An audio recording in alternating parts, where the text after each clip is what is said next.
Hey guys, Mrs. Fox here with part 4, the final part for 7.2, The Civil War Rages On. If you have not watched parts 1, 2, and 3 yet, go do those first, and then I'll see you back here when you're ready for part 4 of the 7.2 PowerPoint.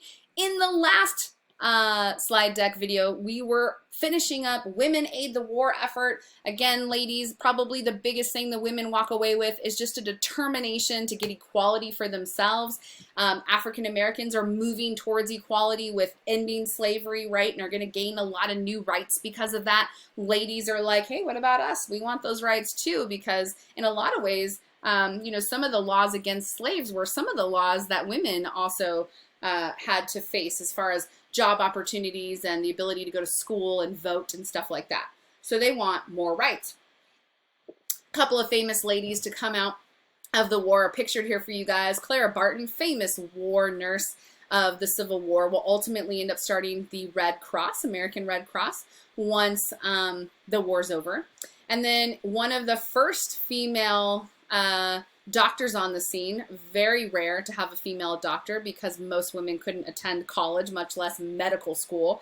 Okay, but Dr. Mary Edwards Walker, she was originally not accepted into the military because of her female status, but tries and tries and tries again, gets taken on by doing volunteer work for free, and eventually is taken on. She ends up getting captured by the South and is a POW. If you've ever wondered what POW means, if you've ever seen that on stickers or stuff, that's prisoner of war. That means you got captured by the other side and were put into a dark hole someplace or into a prison camp or something. And Dr. Mary Edwards Walker actually was captured and was a prisoner of war for 4 or 5 months and ultimately gets let go, and she ends up winning the Medal of Honor, one of the first woman in U.S. military history to do so. Okay, so there's a little bit about the women. Draw a line underneath everything you just wrote all the way across your page. Don't forget to give yourself a left-hand side question. Of course, I got some video clips for you guys. Check those out if you'd like more information. Secondly, okay, we've brought it up a couple of times throughout the lecture that there's these Civil War prison camps. Normally, a battle has ended and you're the victor and you're going off and checking out the battlefield, bringing in your dead, trying to do burials, doing cleanup, the aftermath of a battle. And if you found people alive from the other side, you would capture them and put them in one of your prison camps, okay? Both sides had them. The North and the South had prison camps. Remember, if you were an African American, a black soldier for the North, and you got caught by the South, you typically were just shot or sold into slavery. So it was rare to find a black person at a Civil War camp. But both sides had them, and they were horrible conditions. Disease ran rampant. They were super, super overcrowded. And a famous example is, it might have been built for 10,000 men, but it's holding 30,000 or 40,000 men, way over capacity. There was no source of clean drinking water typically at these prison camps. The same water they used for sewage was the water people were drinking, and so disease is rampant. If you got sent to a prison camp for either side, it was very likely you were going to die because of disease. 50,000 men end up dying over the course of the war between northern and southern camps. The southern camps are notorious for having worse conditions, so northern soldiers stuck in them, right, are worse off than the northern camps, which would have southern soldiers in them, right? But either side, not pretty. Starvation was common. Yes, that photo on the right-hand side is real. I get asked that a lot. Yeah, he's just emaciated, right? Not enough food, not enough nutrition. So people would literally starve to death, die of disease, die of dirty drinking waters and stuff. It was just disgusting. Horrible, horrific black spot on human decency, like of how to treat someone. Okay, so there's Civil War camps. There's all kinds of specials and stuff if that kind of interests you. You guys, you can find on YouTube and things about detailed camps, specific camps and stories and things that happen. All right, moving on. Q11, costs of the war. All right, so the Union wins, right? Because Lee, Confederate general, surrenders at Appomattox Courthouse, right? And so the Union wins. And we win for a lot of reasons. The Union wins for a number of things. Probably some of the most important are that we have way more railroad than the South does, and so moving supplies and stuff was easier. We have way more telegraph line than the South does, so communication for the North is easier. And almost all industry is in the North. So we were able to produce things with the factories, weapons and supplies and shoes and things the soldiers needed, where the South wasn't very easily able to do that. We also make more food products in the North, right? So we could feed people more easily than the South. Of course, so the war ends, and it's not like everyone in the South is like, hey, we're best friends again, and I'm gonna love my black slaves now. Like, no, of course not. The South is very bitter. I mean, some people were over it, and they were willing to change their ways, okay? But a lot of the South was really bitter. There was a lot of hurt feelings. It takes a very long time for the nation to heal. And that's why Lincoln knows that's going to be a problem. And his second inaugural address took the time to talk about, we have to learn to forgive the South. We've got to work together to bind up our wounds and move forward. Ultimately, the war lasted a little over 4 years. About 2% of the population at the time in the United States dies. And I know when you guys are thinking, well, like 98% of people lived, like that's great. 2% is not that bad. You have to understand, for the amount of people that lived in the United States at that time, it would translate into over 6 million people today. 6 million people dying, right? That's a huge loss, huge. Everybody knew somebody that was affected by the war. So back then, what that translated into is you have estimates, depending on the historical source, from about 620,000 people dying to as many as about 750,000 people dying. More recent reports from more recent historian sources really think it's more than 620. So yeah. Even civilians, though, civilians too, about another 50,000 civilians were killed by, random fire or through battles and cannons going off, or because of starvation, or because of Sherman's total war, or disease that spread as the army went through their town and they were sick with things. Because remember, more soldiers died from disease and bad conditions than actually died in battle. So as they go through the town, guess what? They spread the diseases that they've got to civilians and stuff. And so, civilians were killed as well. Over another 500,000 people are wounded. There's 3 million men that ultimately will end up serving in the military on one side or the other.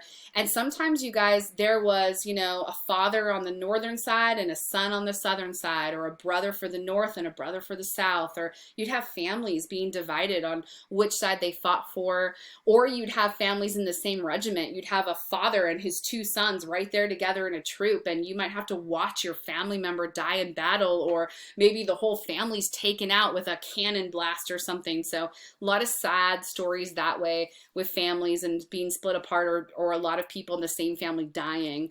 To this day, even right now in current times, this is the bloodiest war in all of American history. The bloodiest war. And Antietam is still the bloodiest single day in all of American history. North and South together spend over 5 times the amount that had been spent in the last 80 years. Just insane. Insane. Wars are expensive. Here's some casualties for you guys, okay? Remember, that's even conservative, 620,000. Remember, I told you that some people think it's even more like even as high as 750,000 men dying. And so that's shoot out the line even further. But if you kind of take every other major war we've been a part of and you add them up together, it's still not as many deaths as we had in the Civil War. Like, it's crazy. Very high casualty rate. Remember, a big reason for so many casualties were those mini ball bullets that would explode on impact, right, and do a lot of damage. Okay, so mini ball bullets and better military tactics and ironclad ships and stuff. Big reason why there's so much death. All right, next slide. Lincoln's assassination. Okay, so 5 days after the surrender of Appomattox Courthouse, guys, like, he lives to see the end, in essence, of the Civil War and doesn't live to enjoy it, right? He is assassinated 5 days after Lee surrenders. Him and his wife had plans to go to Ford's Theater in Washington, D.C. to see a play. He actually doesn't want to go, and his wife talks him into going. They're running late, and they have box seats up in, up high, right, looking down at the stage. They come in late, and despite the play being in the middle of the play, the people recognize when he comes in, and they stop the play and they play Hail to the Chief, the famous song, the tune that comes on when there's the president. And everybody applauds because, hey, we've won the Civil War, and hooray, good job, Lincoln, and stuff. And during that play, he ultimately is shot by a guy named John Wilkes Booth. John Wilkes Booth was a famous actor. The people in the playhouse, the theater they were in, knew him. He came in earlier that day and watched a rehearsal. No one thought anything of this because he was a fellow actor. People did it all the time. And he purposely sat and watched the play to figure out the funniest line in the whole thing. And so, knowing the funniest line, what was going to get the biggest laugh, he waits for that moment to sneak into the booth, walk up behind Lincoln, and shoot him in the head, so that when the gun goes off, it's harder to hear through all the laughter at what had actually happened. And he ends up ultimately jumping out of the booth like 14, 16 feet down or something onto the stage, hurts his leg, but ultimately will get up and start to walk away. And at first people are confused. Nobody really heard the gunshot. They thought it was part of the play. What's going on, And then Mrs. Lincoln screams, and they start figuring out what happened, and they go after John Wilkes Booth. But despite having a hurt leg, he manages to get away, and it takes several days to find him. There's a serious manhunt looking for John Wilkes Booth. Like every police officer, military personnel, is looking. And ultimately he is cornered and found several days later, refuses to give himself up in like a barn type building that they have surrounded because they've caught him. And there's a shootout and he dies. John Wilkes Booth does. But yeah, Lincoln, despite being shot in the head, does not die immediately. He is actually alive for several hours. Doctors rush him over to a house like across the street from the theater. Despite their best efforts, they worked on him as much as they could. He will succumb to his wounds the next morning and die just right after the war ends.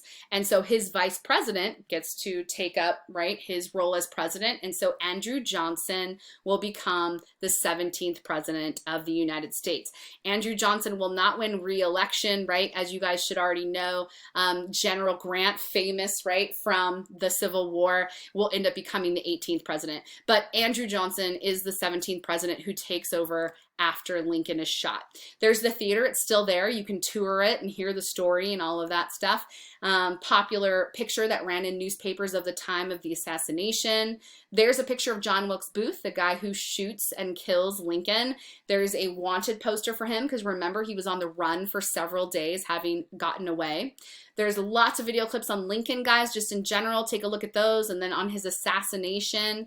All right, last slide of the entire thing, and I've got about a minute and a half, so I'm going to go through fast. Consequences and outcomes of the war. Okay, what you guys have grown up in is the United States is having a great economy, or the United States is united in its vision on this. You got to understand that back then, we weren't that united yet. The United States are, because my state does this and their state does this and this and that. But after the Civil War, it creates this sense of nationalism. We really are all in this together, and we've got to heal together and move forward together.